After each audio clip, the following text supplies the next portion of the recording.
Hello, I'm Julie York, the Family and Community Health Agent in Upshur County with the Texas A&M AgriLife Extension Service.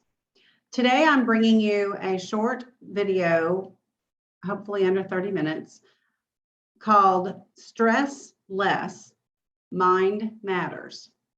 It is part of the Health Talk Express series, and I'm just trying to make several videos for anyone who needs this information. And there will be an evaluation tool that you will also receive. So if you would please fill those out and return it to me, that would be wonderful. Or return it to whoever asked you to watch this video. Thank you. Okay, so I'm going to share my screen, and up in the corner, you're going to see a little me. And I've got two laptops sitting here. So one has the presentation on it and one has the PowerPoint on it. So if I'm not looking directly at you, that's what I'm doing.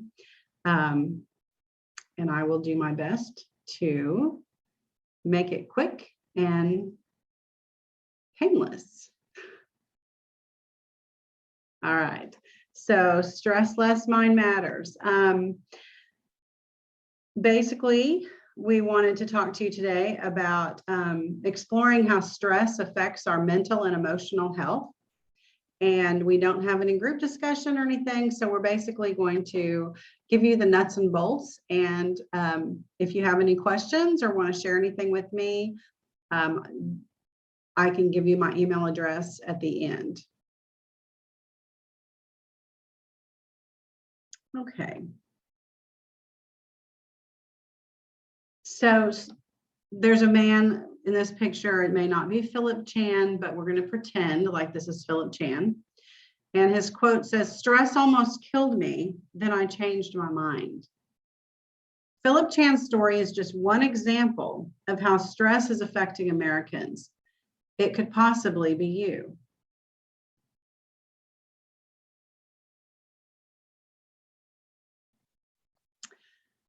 So how often do you feel stressed?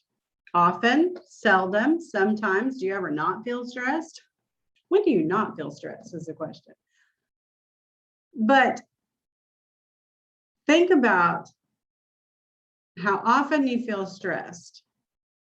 A healthy life is a balanced life, both mentally and physically. However, in our fast-paced society, that becomes increasingly difficult. Okay, you're not alone if you feel stress often, or if it is a major issue in your life right now. It's a national health problem. This is all created before the pandemic when we thought we knew what stress was. Now we really do. In a national study examining the role stress plays in American lives, a quarter of the participants reported experiencing a great deal of stress, with 37% experiencing some stress, 23% not very much stress, and 14% little to no stress. And that's all just their opinion of what stress is. People in poor health, 60%, are twice as likely as the general public as whole to experience a great deal of stress. When asked about the things they do because of stress, the top 3 behaviors reported among participants who experienced a great deal of stress were: they sleep less than they normally do. You lose sleep when you're stressed out. You eat less. Well, some people, 44%, eat less than they normally do. Some 66% or 56% eat more than they normally do. But when they're under a lot of stress, typically they exercise less than they normally do. And then here's the positive: they attend religious services, sleep more, or pray more than they normally do is 41%. So you've got different things happening there. And the source of that was the 2014 Harvard University and RWJF national study. And they were studying 2,500 people. So I consider that a decent, the word just left me, but a decent group of people to study, a number of people. Mankind would not have survived without stress. The fight or flight syndrome is a brilliant way that our body responds to life-threatening situations. Early humans used stress to alert them of potential dangers, such as a woolly mammoth or other predators. Our caveman ancestors' existence was primarily based on survival mode. In a fight or flight response, our body releases stress hormones, adrenaline, norepinephrine, and cortisol, which gives us a rush of energy to either run away or fight.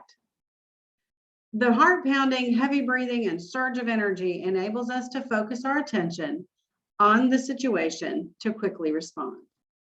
Once the danger is removed, our body returns to a balanced state or homeostasis.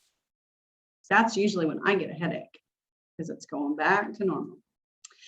In today's modern world, the flight or fight mode can still help us, such as rushing to help someone who's in the path of a car, or any other situation where somebody's falling and you need to help them. That adrenaline will get going. However, in our technologically driven society, our stresses are primarily psychological rather than physical. The challenge we have is when our body goes into a state of stress during inappropriate situations. When this happens, the blood flow to important muscles needed to flee or fight, and the brain function is lowered. This can lead to not thinking clearly, which may hinder our ability to be effective at home and at work. If we remain in a state of stress for extended periods, it can be harmful to our health. High levels of cortisol can increase a person's blood glucose and blood sugar levels, blood pressure levels. Just said blood glucose. That's blood sugar. So people need some amount of stress to stay healthy. While our body craves homeostasis or physical calmness, it also needs physical stimulation to ensure that our organs are functioning well. This includes the heart and muscle system used during a flight or fight situation. There are two types of stress: eustress or good stress. This is when a person finds a situation motivating, inspiring, or enjoyable. Falling in love, yes, it can be stressful, but it's also a happy time. Receiving an award, anticipating college graduations, weddings, those are all signs of good stress or eustress. Distress or bad stress. Distress is often shortened to just stress. Negative stresses can vary from getting pulled over on the highway by a policeman to a life crisis, such as death of a family member or serious illness or serious financial loss. Stress changes the person. Chronic stress or stress that lingers for prolonged periods of time can be a threat to a person's health. Stress changes a person in three areas of their health: cognitive or mental, emotional, and behavioral. Cognitive examples include memory problems, poor judgment, the inability to concentrate, indecision, a brain fog, and self-doubt. Emotional examples include depression, moodiness, irritability, fatalistic thinking, panic, anxiety, frustration, and feeling overwhelmed. Physical examples, include lower immune system, making a person prone to illness, chest pain, rapid heartbeat, aches and pains, frequent colds, skin irritations, indigestion, high blood pressure. So yes, if you're feeling some of that, it could be just because of stress. Behavioral examples include increased intake of alcohol, cigarettes, and caffeine to relax, sleeping too little or sleeping too much, unmotivated, isolating yourself from others, loss of sense of humor, overeating or not eating. Unmanaged and prolonged stress can lead to poor health. Becoming aware of stress-related changes is important to prevent illness and long-term health problems. So we're going to have you, if you can, if you have a paper near you, list one thing that stresses you out right now. So thinking about the three, this would be an activity if we were face-to-face, but thinking about the three areas, mental, physical, and emotional. Thinking of your stress that you have, how are you seeing that manifested in those ways, either mental, physical, or emotional? Stress is a part of life. You can pause if you want to do that for a second, that's fine. Stress is not avoidable, but it is manageable. Identifying stress-related problems as early as possible is a key action to lower your risk for serious stress-related illness. Our response to stress is under our control. One strategy is to examine our thoughts. So, stress begins in the mind. Stress begins in our mind and our reaction to stressful situations. Cognitive restructuring or reframing your thoughts is a coping skill most promoted by health professionals. Keeping positive thoughts. This method goes to the heart of the problem, changing your stressful perceptions of the situation that caused you to experience feelings of fear, anger, and/or other negative emotions. Controlling your thinking so stressful situations don't automatically lead to stress. Thinking this is an effective way to cope with your stress. So you need to make sure that no matter how you feel like the world is coming at you, you have to stop and control your thoughts. And if you may need to take a minute, walk away, come back, or drive away, drive around the block, little road trip, something to get your mind in a different place. Cognition is a person's mental process, which includes thinking and reasoning skills. The cognitive restructuring method involves positively changing your mind frame to a less threatening negative perception to a positive one, which will allow for a peaceful solution. For example, rethinking a self-doubting negative attitude to a self-confident positive mindset. Figure out, find the positive in the situation. Very popular saying is, find the good everywhere. It's up to you. It's not necessary to work with a counselor, therapist, or psychologist to practice cognitive restructuring. But if you just can't do it on your own, it doesn't hurt to reach out and ask for help. They just help talk you through the process. The mind is a powerful organ. It controls every single part of our life. Yet if we don't care for our mental health, the mind can lead us to make poor decisions.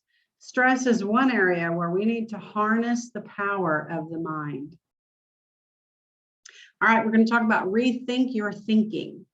Focus on replacing negative thoughts with positive thoughts is a coping strategy that can be practiced at home. Cognitive reframing involves a simple 4-stage process, and each step has a question that will lead you to a solution to reframe your thinking. So you're going to identify your situation, you're going to assess your thoughts, emotions, and feelings and behaviors, and you're going to challenge your distorted thoughts. If I'm thinking this, what is the other people in this situation? Typically it's between people that cause stress or life situations. What's the other side of this situation? What's the other person's thought process coming in? And it may be where miscommunication, it may be, but just whatever the change, the possibility is, you have to challenge your thoughts to say, am I distorting this at all?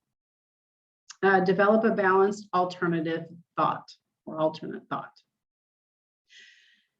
So thoughts, emotions, and behaviors.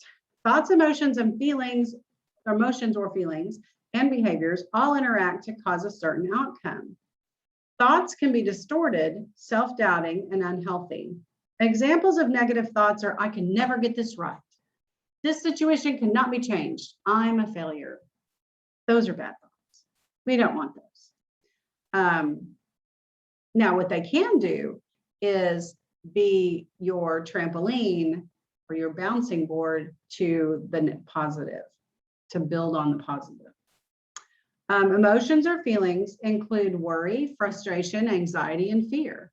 You may also experience body sensations such as fatigue, irritability, low energy, and an upset stomach. Behaviors are how you react to a situation. This can be taking out your frustration on another person, binge eating. However, when you're taking it out on yourself, you're binge eating. And we're not even going to talk about the ways people take out frustrations on other people. So let's look at a case study to better understand cognitive reframing. Sarah's supervisor emails her to come to his office later that day.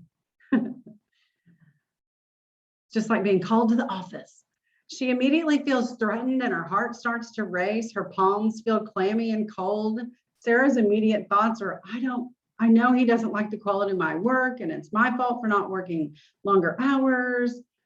Sarah was not able to focus on her work in the afternoon and she lost her appetite at lunch. In her visit with her supervisor, Sarah finds out she worried for nothing. Her supervisor thanked her for her hard work and asked if she would agree to take the lead on an important project. So let's apply the cognitive restructuring steps to Sarah's situation. What is the situation? She may have been called to the principal's office when she was in school, or had a major fear of being called to the principal's office when she was in school. So you just kind of to think about her thoughts and her feelings and her behavioral reaction. She lost her appetite or just was not probably on her best behavior that day, maybe bit somebody's head off, things like that. And then were her thoughts based on facts? No. How can she change her thinking? Take it and put that stress in a little corner in her brain. That's what I like to say, is just take it and put it away for now because you got other things to do in the world. All right. There's a handout that came with this video called Overcoming Negative Thinking. And you're supposed to write a stressful situation that happened today or in the past week and use something that's fresh in your mind, which the details are clear. And so they want you to write down your thoughts and feelings and your body sensations and challenge your negative thinking. It's a mental exercise to examine the thoughts that you've written down. Is it based on, are your reactions based on fact or not?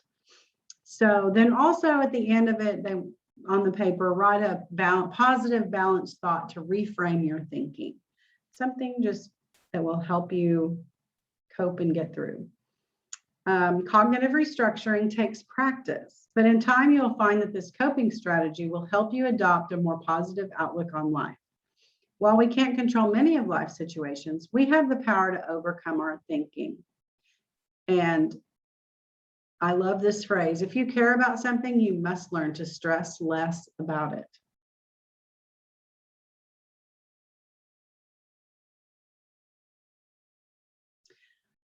Now, the story of Philip Chan, and that you have to stress less about things that you care about.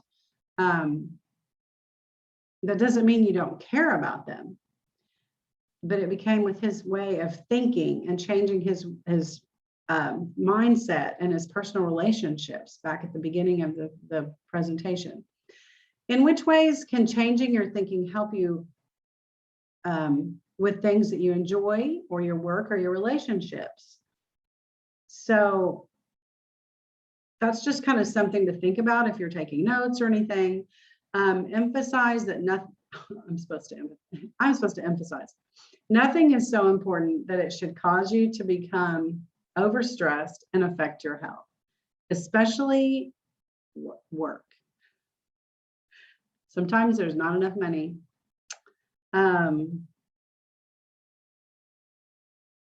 Okay, so we want you to take action and think positive. And there's a handout, and it's going to help you reframe your thinking. Like I said, you're going to get a couple of handouts with this. And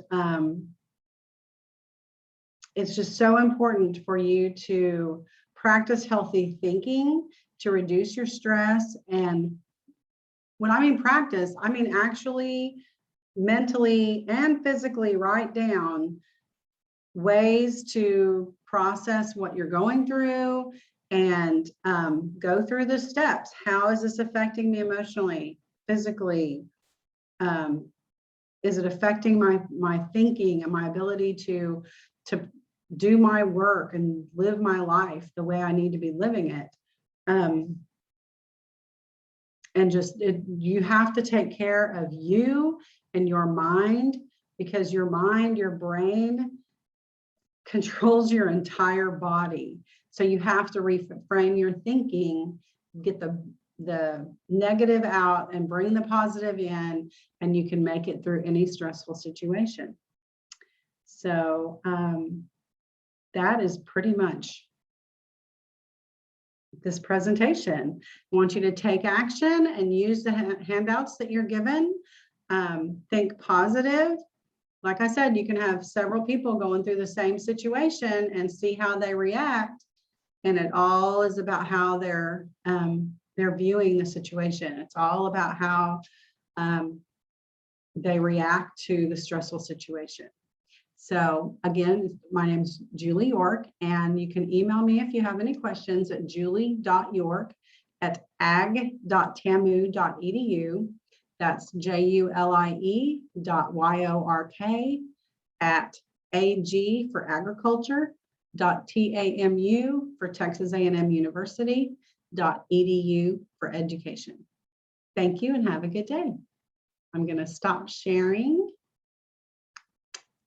Stop this recording. Have a good day.